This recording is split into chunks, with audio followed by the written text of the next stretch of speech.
আলহামদুলিল্লাহ। দেখেন, ১৬টা দেশের বিরুদ্ধে একাই লড়তেছে ইরান।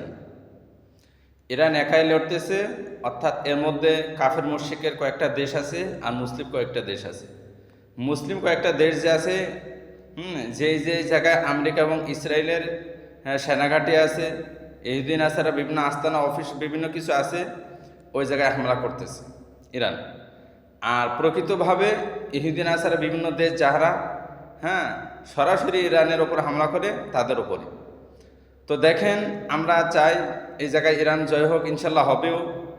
বিভিন্ন সুবাস আসতেছে, হয়তো নেতানিয়াহু মারা গেছে, তারপর দেখা যায় বিভিন্ন দিক থেকে ইরান, ইসরায়েল এবং আমেরিকা পরাজিত হইতেছে। আলহামদুলিল্লাহ, আশা করি এইভাবে অব্যাহত থাকলে ইনশাল্লাহ ইরান এবং বিশ্ব মুসলিম জয় হবে। অনেকে বলবে যে ইরান জয় হলে মুসলমানদের লাভ কি, এরা তো শিয়া।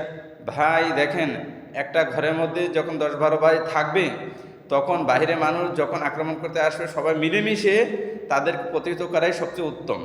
তারপরে আমরা ১০ ভাই মিলে কে নামাজ পড়ে না, কে কী করে, তখন আমাদের সংসারে একটা বিভেদ থাকবে, এটা স্বাভাবিক।